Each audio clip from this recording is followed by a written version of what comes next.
Hey y'all, welcome back to my YouTube channel. My name is Ayana T. Y'all, I need a new, I don't know if I want to do a new YouTube name or if I want to just like introduce myself as Ayana T or Ayana. I don't know. But let me turn this light down something because it's kind of bright. But I don't know. I just feel like I need something new.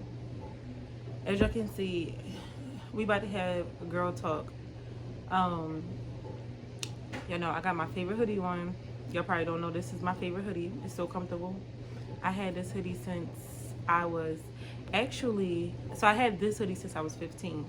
But this hoodie was originally given to me. I'm gonna tell y'all this story another time. But a hoodie like this, similar to this, was given to me by a girl that was my friend, right? It was an Eagles hoodie so I could always remember her because we was like splitting up. Not like that, but like we've never seen each other again since that day, right? So she gave me that hoodie. It was her dad's hoodie. And my brother stole my hoodie. It had like all this comfortable fur all around and stuff. He stole it and replaced my hoodie with this. And I just like fell in love with this one, so I didn't mind, to be honest. But as y'all can see, I have my lovely tee. For those of you who do not know, my brother actually just passed away, and today makes 6 months. So I am like trying to go on strike from drinking and like using other recreational things. I can't say the word because then I'm gonna get demonetized. So yeah, y'all know what I'm talking about though, right? Y'all do. Um, but I've been trying to take a break from them things, and so today I was like really convincing myself like, oh, you could just have a cup of wine. It's just an instant have a cup of wine. But I really stood my ground and I did not drink a cup of wine. So instead I got a cup of tea in a wine cup. And I've been really enjoying my tea lately. I'm drinking tea like every day, all day. And I've been enjoying it. So we're gonna let that cool down, but I just got it out the thing. And I'm so happy because I found this mug. It's a wine glass. I found it at Walmart for $3. The top not going on, so I don't know why it's not going on, but I found it for $3 at Walmart, and I never used it. Never used it. And I just thought like, oh, let me see if it's gonna be like hot to touch, but it's actually not because it's stainless steel. It was supposed to come with a metal straw too, but it was in the clearance section, and I forgot to pick that part up. So I did post on Instagram and I asked y'all to give me topics. So I'm gonna look at a topic and I want to figure out which one I want to do this video now. Do a video of now, and then yeah, we're gonna go through it. Go from here. This is like story number 3. I don't even know. We just went through so many stories because I want to tell y'all. I want to do a story time, y'all, about the time I got fired. Let's do that one. Y'all, I've always been the type of person, I could never keep a job. I literally could never keep a job because I have a problem with authority. Well, not a problem with authority. I have a problem with people who abuse authority, their authority, right? So I actually got fired from just about all my jobs.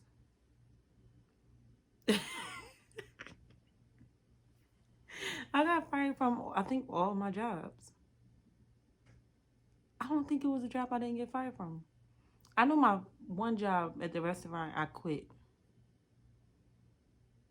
for a new job. I think my teeth finally cooled down.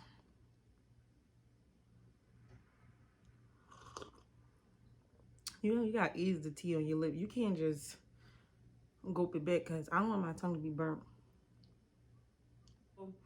I went to school to be a dental assistant, right? I actually went twice.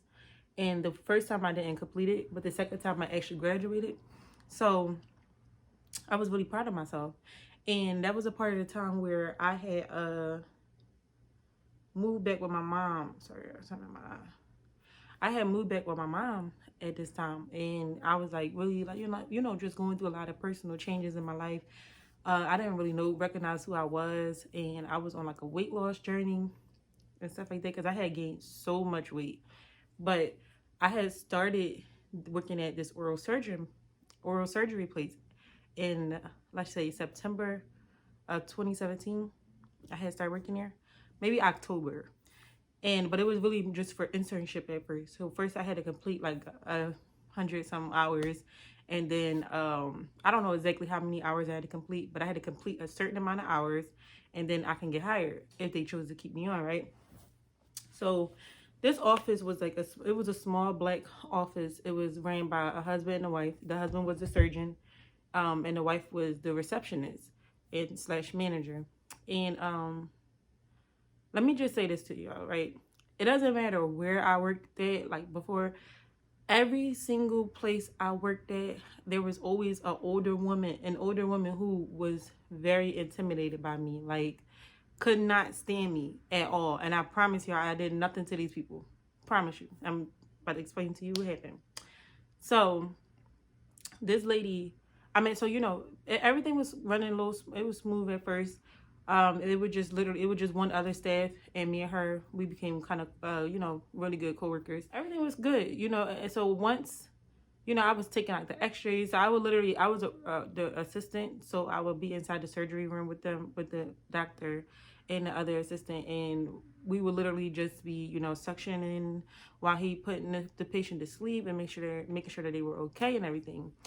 And at first, everything just seemed so ethical. Everything was running smooth and stuff like that, right? Yo, after my internship was up, they decided to keep me on because it was like, oh, you're a great employee, this and this and that. Like, everything was good. Everything was everything, right? It was like, I don't know what happened, but once they hired me, everything went downhill. That's what happened, okay? And it went fast. So I just know that it just started being like all right, so we would sit at the front desk. Like, so the way that our day would work was me and my coworker would get there first because she had a key.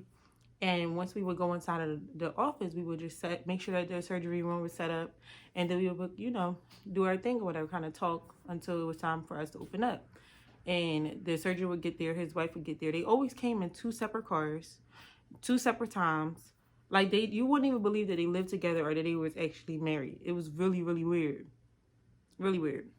They didn't act like they liked each other. That to me, right? So, the doctor, we would be in the room, me and him would do surgeries and stuff together like that, and he would be talking to me and be like, oh, you should be a dentist. You should go back to school and become a dentist. You should do this. Just talking to me and stuff like that. I would go to the front, and then the wife would talk to me and be like, tell me about how she was an entrepreneur before. She had her own store, and she would just talk to me. She would always compliment me, like always like, oh my God, you're so beautiful. Look at you losing so much weight. Like, your hair. Like, she was always in my face complimenting me, like literally on my top. So I thought she was cool at first.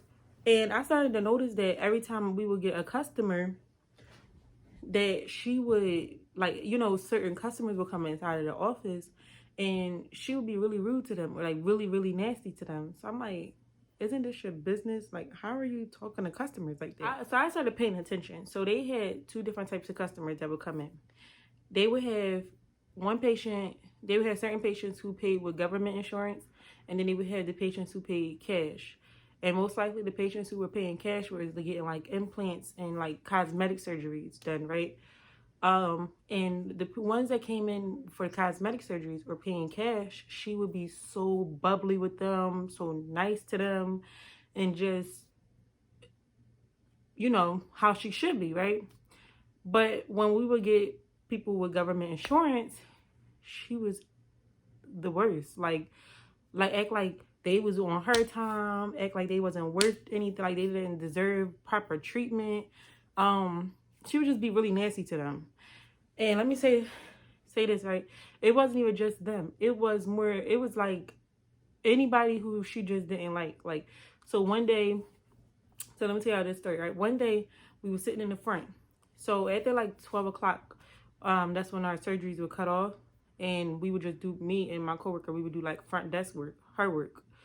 So, it was a patient came in, and he was a transgender man. I did not know. I'm like completely honest. He really did look like a woman, and he was beautiful, right?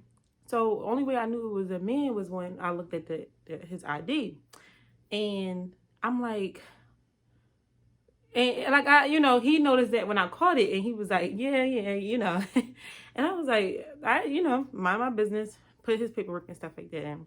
So she notices it, and she says something to him. Excuse me, your ID is not matching, this and that. He had to literally explain to this lady that he was transgender.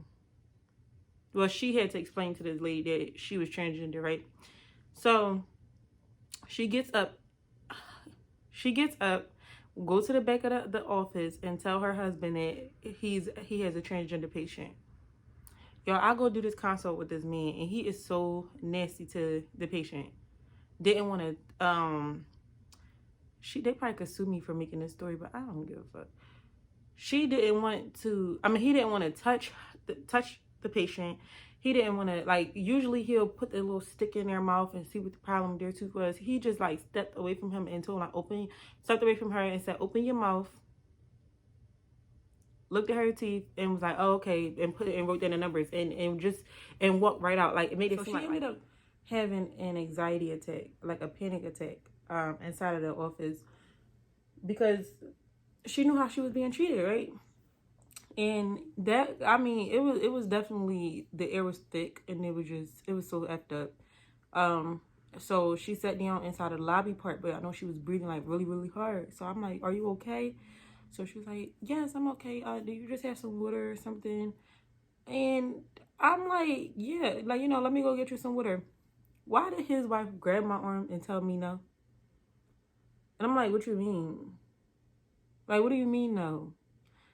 If she's having a hard time breathing, then, and mind you, the owners of this business was Muslim, and I'm no way against Islam at all. Like, I actually used to practice the religion, but it was just like, how can you be so judgmental? Like, I couldn't understand it, right?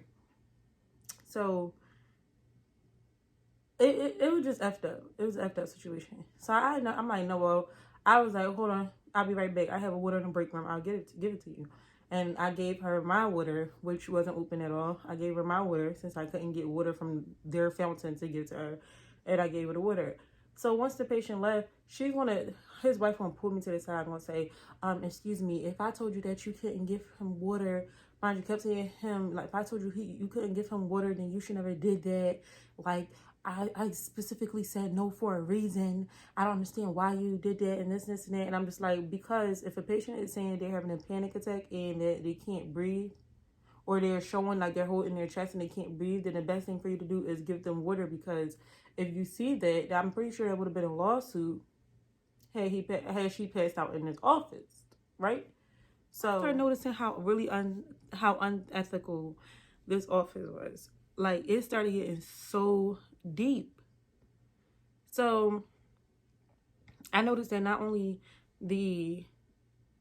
was the wife treating like welfare patients and stuff like that, treating them bad, but the husband was also. And it's effed up when you have an oral surgeon who you have to trust to put you to sleep and pull your teeth out your mouth when they don't like you. Bro, that got to be the most scariest combination ever. Because I was scared for these patients. Like, I can't say everything that he was doing inside the offices. Inside the surgeries. But I can tell y'all just like one story, because I'm pretty sure I'm not supposed to be telling this. They made me sign a non-disclosure. And I don't know if it was just for the duration of the job. I believe it was. I'm pretty sure it was for the duration of the job. But so one day, right? This is all leading up to why I got fired. Because I'm a very, like, as y'all can see, I love helping people. I really do. And I care for people. I do not like to mistreat people and stuff like that. I don't think that is fair. Like, and I don't like that. Especially people who are in a vulnerable state, such as being asleep on the table. Like, in the chair. Like, come on now. So they started getting really nasty. Like, they started really showing who they were, right?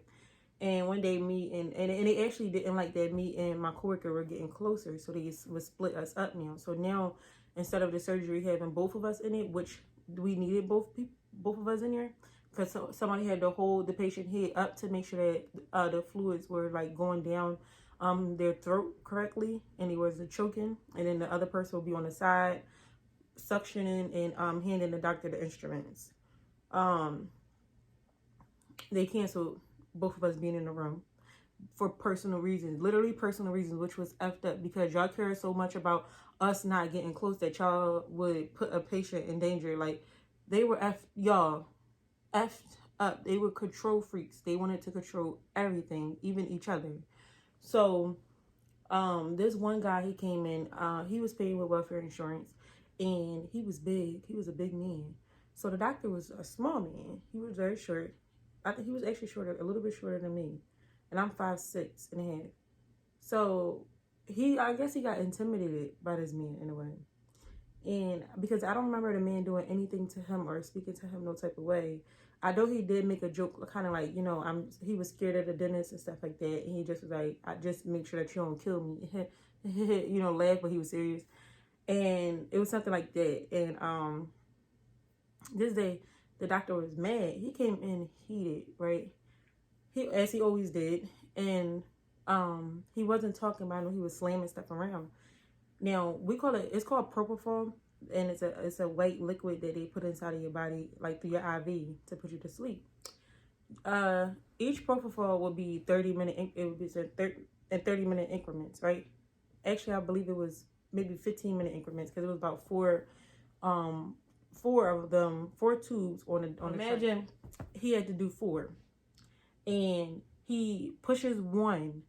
Then we're talking about a big man. This man was big.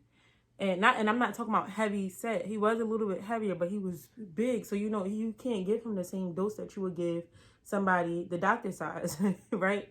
So, and he knows this because he's a doctor. So he started pushing the propofol, and the man, he goes to sleep. But you have to do it again and do it throughout the surgery, or they're not going to stay asleep. So I noticed that he pushed 1, and he didn't push the rest of it. So I'm like, okay, well, he still has like 3 more on his tray. But he went dive right in, and he was getting this man wisdom teeth out. Wisdom teeth are no joke because they're inside of your jaw line. That's why they hurt so bad. They're literally inside of this part of your jaw. And sometimes they have to actually break into not your jawbone. I'm not sure if some people, I feel like I heard a story, somebody had to actually get their jaw broken to get their wisdom tooth out. But they have to literally cut open the gum, dig inside of it. It hurts, okay? It's very painful. That's why y'all be in so much pain after y'all get your wisdom teeth taken out. And sometimes it could be a major swelling depending on how rough. This is how you could tell. I'm telling y'all how y'all could tell when a surgeon has been really rough with you while you were asleep and you probably didn't feel it. But if they're, if it's an easy pull, you might just get the regular swelling. But if it's like crazy swelling, most likely that oral surgeon was in your mouth like. Yo, it used to get real. I'm telling you, it really would get real. Like drilling it, breaking it down, like literally breaking it into shards, and it was crazy. It was very interesting though. And he started to go in on his man tooth. Now this man, when we put people to sleep, I gotta strap them to the chair, like, and this was a big man. He keep flinching, so I'm like, why is he flinching? Why is this man flinching right now? He should not be flinching. He shouldn't be reacting. He's asleep. He should not be reacting. I look at the tray. Why is there still 3 propofol over there? You need to push more. But you can't tell him that because he gotta be in control, right? So I ain't say nothing. So the man, doctor's going in. This man opens his eyes. Bruh, I was scared. It felt like a person just came from the dead. I was scared. I was terrified. And I'm like, Doc, he is woke. And he like, no, he not. It's just a reaction. That's the thing. He shouldn't be reacting. Like, you know that. So I'm like, no, Doc, he's woke. So he like, no, he's not woke. Like, I know what I'm doing. So he gets the propofol. He pushes half of the syringe or whatever. So then he got 2.5 syringes. Mind you, this man should have already had just about all of them syringes, because they're not going to get the syringe towards the end of the surgery because they need to start waking up, and you don't want them to be super drowsy, right? So he should have already been getting these syringes pushed in, but he didn't. So this man, first of all, his wisdom teeth were impacted, which means they was underneath the bone, underneath the gum, and he literally had to cut into his gum to get it out, and it was laying like this. So just imagine how it hurt, how bad they were hurt, right? Digging inside his jaw so goddamn hard. This man woke up and was like, like screaming. And I'm like, Doc, he's woke. He like, don't you think I could see that? Don't you think I could see that? Bro, I've been telling you this whole time. So this man flips the goddamn tray over because he broke out the straps. He like, you supposed to strap him down. You're not doing your job. Sir, I did my job. He is big. Like, he's freaking huge, right? So the surgery is over because he ended up pushing all the propofol down. Now he wants to push all of it towards the end of the surgery. And now the man is super drowsy, and it's taking me so long to wake him up after the surgery. Because after the surgery, the doctor literally walks out the room, and I'm left by myself because they didn't want my coworker to be in there to help me anymore. So I'm literally by myself, me with this big behind man, and I gotta wake him up and move him into a whole nother room. No wheelchair, no nothing. I literally have to wake him up and get him to walk to another room. And I finally get him to wake up almost 45 minutes after. And not to mention that the doctor keep coming in the room yelling at, like, why is it taking you so long? Why are you not doing your job? You need to come on. Then here come his wife.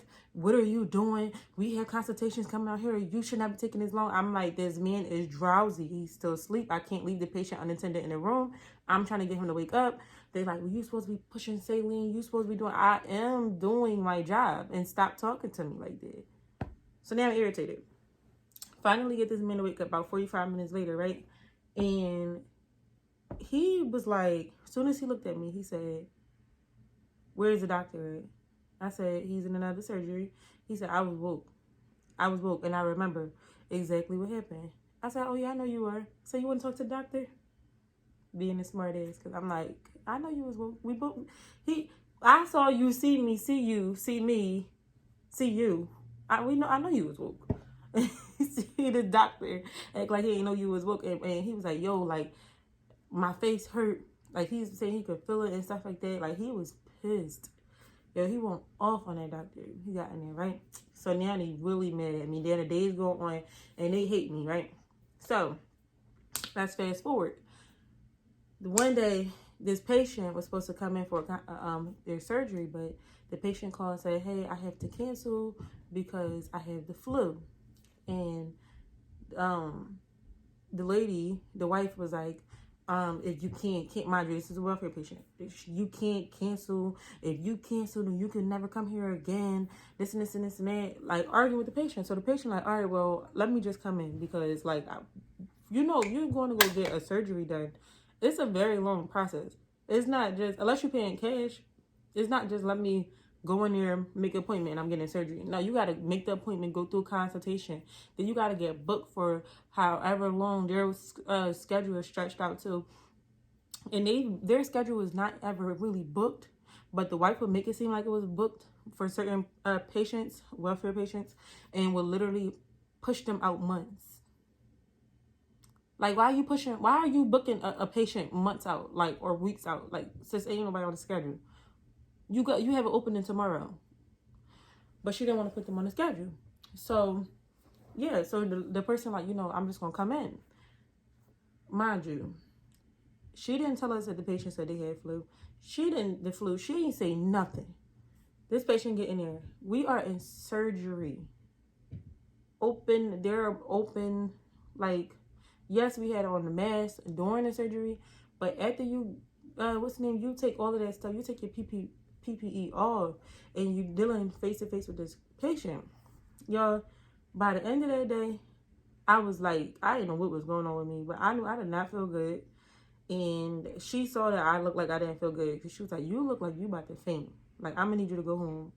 So I'm like, I don't know what's wrong with me. Like, my body just feel really, really flushed. Like, but I was perfectly fine when I walked in here. So I'm like, I don't know what's wrong with me, but I do feel weird. But my face, she was like, your face just look real flushed. Like, I don't know. But I know by the time I got home, I couldn't move. And I'm like, what the hell? Like, what is going on with me? and I needed to go to the hospital, but I couldn't because I didn't know what was going on. So I literally had to get I had to get somebody to drive me to the hospital that night, and they did the test and everything. He's like, "Oh, you have the flu." My job. I found out that she made the patient come in with the flu for my coworker, but they like, "Oh, you have the flu or whatever." So, and I had the flu, but I had it made me get asthma because I couldn't breathe. Like, I felt like my breathing was my breathing was very restricted. Like, that was the one time I actually experienced asthma, and it's terrible. Like, I really feel for people with asthma. Like, my son has asthma, and like every time he has an asthma, like a panic thing, like, you know, like a flare up, then my chest get tight for him because I'm like, oh my god, like my baby is dealing with this, right? So they gave me an inhaler. They you know, just like drink a bunch of fluids, eat fruits and stuff like that. And by the time I got home from the hospital, it was probably like in the middle of the night. I sent her a text message and told her like I had the flu, and I sent her the doctor's notes and everything, let her know everything was real, and just kind of explained to how I was feeling. And I literally felt like I was about to pass out. Like, I couldn't breathe. I was effed up, right? If y'all had the flu, then I don't know how it was for y'all. That was my first time getting the flu. So this lady had the audacity to text me the next morning and say, if you don't come in, it's going to be a problem. That's not my problem that you got the flu. You should still be able to work. This is just real nasty. So I'm like, there is no way for me to work. I can't even drive. I could barely breathe. Like, I don't know where I got the flu from. I never had the flu in my life. I don't know what happened, but the whole time she know what she did. And then you have a guilty conscience, and you're going to start getting smart with me and telling me. This is why I don't like working for 9 to 5s, because these people, I don't know who they think they be talking to. Like, bro. So I didn't go to work, and I didn't go to work for the next 3 days. So I finally get back in there or whatever, and this lady had an attitude, like, in there getting smart with me. She just saying stuff out her mouth and stuff like that. I should just keep making these comments, like, just real nasty. And I could only deal with it for not too long. Like, yeah, you gotta go out. I'm gonna let you get a couple passes here, but you gonna know I got a problem with it, right? So this one day, right? So one day I come in here, she running late. She ran late every day because she would go to Starbucks every morning. And today she's running super late. So we got surgeries that got to get done. I can't help with the surgeries because I'm literally in the front doing her job. And I'm not trying to sit just once you come in. I'm not trying to just be caught just sitting there. So I'm like, let me make use of my time. Let me confirm the consultation. I mean, the surgeries for tomorrow, like all appointments for tomorrow. Let me confirm them right now. So it's like 9 o'clock in the morning. I'm on the phone with a patient. This lady comes in. So she like, Ayana, who are you talking to? It's called her. So I'm like, I am on the phone with a patient. 1 second. She said, oh no, what you mean? What you mean 1 second? Literally, I'm on the phone with a patient. And I stopped talking to her because who are you talking to? Ma'am, I just said I'm on the phone with a patient. Why are you in the back of me yelling and literally yelling like, no, why are you confirming appointments at 9 o'clock in the morning? You know this is not what we do. This is not how we run it. You already know that. I don't know who you think you are. Bro. So I'm confirming the patient. I said, okay, all right, well, we'll see you tomorrow. And you enjoy the rest of your day. Hang up the phone. You know, I'm in a spin chair. So I spin to her. I said, wait, what did you say? Because I didn't hear what you said. She said, you heard what I said? You heard exactly what I said. Now go get to work. Just like that. I said, okay. This is the smile I gave her. Because that's when I do that smile, it is, my patience is here. It's here. And I'm trying to hold it together, right? So I'll go jump into the surgery. Now, when we come out, me and my coworker, we come out the surgery, and we're talking or whatever, but we are sterilizing the instruments. We don't have to sterilize the instruments in silence. So I'm still helping her, we both sterilizing the instruments or whatever. And she comes back and she's like, I'm gonna need y'all to stop all the chit chat and get y'all work done ma'am, we are. It's a very small office. Like, come on now. So we look at her like, okay, so now fast forward like an hour or two past. So now we at lunchtime. Me and my coworker, we always in the, like, you know, our job is in the back. As a dental assistant, most of your job is in the back. You have to make sure everything in the back. Like, so we, you know, my coworker will make sure like the supplies and stuff was ordered. We gotta make sure instruments is done. We just gotta make sure the rooms are set up and make sure everything is ready. So I don't know what I was doing, but I know I was doing something pertaining to my job. This lady comes back there and said, here we go again. With this, said, Ayana, go to lunch.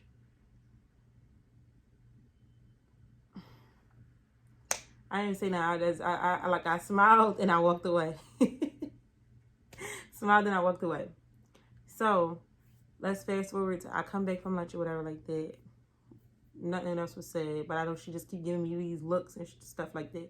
So once we about to walk out, once the end of the day came, she came and got me. She said, Ayana, we need to have a meeting. I said, I was just about to come to you for that same exact thing. Let's go. Girl, don't play with me. So we get into the office, right? I'm sitting in my chair, and her husband in their chairs over there. So I see her with a paper in her hand. So I'm getting written up. Like I can feel the vibe or whatever. I don't care. But clearly I'm getting written up. So I'm like, so she starts talking. So she's like, yeah, you know, you just have not been doing your job lately. You've been slacking on everything. And so I'm like, could you be a little bit more specific when you're saying like everything so I can know where I need to improve at? So she was like, everything. Like you are not doing your job. Now she's getting heated. Mind you, like I said, this is a black female. So, you know, baby, when you get to the neck rolling the eyes, clapping the hands, like, come on now. This is what she was doing. Like, it was so unprofessional, y'all. And I'm not lying. This is exactly what she was doing. So she started talking. And now, so she's like, I've been having to tell you over and over again. And you just not picking up when I'm doing this. And they're like going off, right? So I asked the doctor, I said, well, doc, I work for you. I said, I'm your assistant. Do you feel as though I'm not doing my job? Like, is there anything that you had? Because you never complained to me about me doing my job or anything or not doing my job. So, like, I'm just a little confused. Where did this come from? So he ain't say nothing. He was on mute. He was letting her have her show. He ain't say nothing. Like, he was acting like he was scared. So she puts her elbows on her knees and said, you don't got to talk to him. You don't got to talk to him. I'm talking to you. I'm talking to you.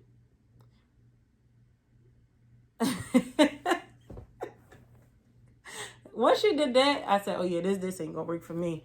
So I said, first of all, hold up. So I'm like, first I didn't cuss. I just like, hold up. Excuse me. I said, well, I'm sitting up professionally. I'm talking to you in a calm voice. I'm not disrespecting you. I'm not saying anything. I'm not, I'm being very professional and patient with you. I said, I will respect if you sit up straight when you talk to me. Don't clap your hands. Do not roll your neck. Don't roll your eyes. And don't keep pointing your finger at me when you're talking to me. I said, you could talk to me with some respect. She said, girl, I'm old enough to be your mother. This and that. I don't have to respect you. I said, but you do. I said, and you will. Period. Like, who do you think you are? I said, yeah, you are old enough to be my mother. I said, but at the end of the day, my mom respects me too. I said, my mom don't talk to me where you talking to me, and you're not my mother. That's where you got it wrong at. I said, and then this is my thing. I started once I saw her fold the write-up paper up. Once I saw her close that bad boy, it was over at that point. Because I said, all right, clearly I'm getting fired. So it's over. I said, this is the same exact attitude that's going to make your business fail drastically. I said, this is the same attitude that you take towards patients that you feel as though that's less than you or below you. This is the same attitude that you take towards them. Mind y'all, this lady shared a story with me about how they went on vacation and she was lost at sea. Like, she literally was in the bottom of the ocean, almost died. And they found her and literally had to bring her back to life. And I brought that up. I said, and God gave you a second chance for what? So you would come back and do this? This is what you came back to do? Say, yeah, you wasting that second choice, that second chance. Like, I was going in. So she was sitting there, she's sitting there stuck on stupid. So she was like, yeah, this is not gonna work. This is not gonna work. You're fired. You're fired. Kept doing this and this and this and that, right? I said, girl, I said, if anything, I'm helping y'all. I said, y'all only pay me like just about $400 every 2 weeks. I said, this office is broke. And that's when I started cussing. I said, and clearly, I said, quite frankly, fuck you. Like, what the fuck are you talking about? I'm like, and y'all got some ugly ass kids. I was going off. I'm like, fuck you and your ugly ass kids. I don't care about none of this. I'm like, y'all, I said, y'all really out of pocket. I said, you are very unethical. You are very unprofessional. And then I got up, I said, no, and then I said, and Doc, you're a bitch, because you literally gonna sit there and let her ruin your business that you built. You're gonna allow her to ruin it because she's supposed to be your wife. I said, and I'm like, you know damn well you don't want to be with this woman. Y'all are miserable together. Y'all are miserable together, and y'all both deserve each other. Like, I'm like, I went off. I'm like, you only staying with her because of the kids, and it is very clear. And I got up and I slammed that door so hard. So hard. Mind you, they had 3 kids, and their kids were sitting right inside the little break room, because they always was there. Like, them kids was never in school. They always was there. And they used to dip their action figures inside of my water. Like, I used to hate their kids. I walked inside there off the break room. I was getting my stuff, and I'm like, y'all parents and y'all ugly as shit. But that was the old Ayana. I'm telling you, like, my mouth used to be crazy. I used to go in for the kill. Like, I want to make you cry. You play with me. Like, what? I was heated. But y'all got fired. Y'all, and they couldn't even tell me why I got fired. Like, what you firing me for? Because you brought a patient in here, they had the flu. Girl, and then I got, like, F them, whatever. And the crazy thing is, I actually saw her recently, like this year recently. And she was so scared. Like, oh my gosh, she was so scared. I saw her at Target. And we was both in the athletic wear, because I love tights. So I'm back over there looking for tights, whatever. And she was standing right there. I kept going right next to her, and I was just looking at her. I should have been like, ain't your name such and such? Oh, how your little business doing? That's what I should have said. But yes, that lady, I could not stand her. Like, And that's why I'm about to, y'all, make sure, listen to the story. And if you gotta go get surgery done, if you feel like a vibe is off, baby, believe it, trust it, it is off. And don't go forward with the surgery, because these doctors really be unethical, and it's not worth it. It's really not. But y'all, I'm gonna go ahead and end this, because I don't really want this video to be super, super long. I gotta edit it.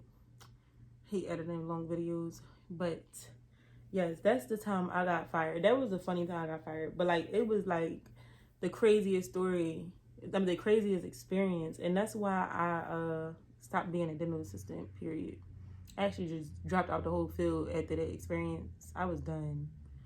Oh, they burned me out so bad, y'all. It was so many more stories I could have told, but it was so much I seen inside that dental office. Like, they used to, it was just so much I seen inside that dental office that was really, really messed up. But yeah, y'all, thank you so much. Let me know if y'all want to hear more stories like this, or what y'all want to hear story times about. I do have y'all suggestions from Instagram, and I am gonna do those. Maybe I'm gonna do a couple of them this weekend. So yeah, thank y'all so much for tuning into my video. Give this video a thumbs up, and make sure you hit that subscribe button. And yes, I'll see you in the next video.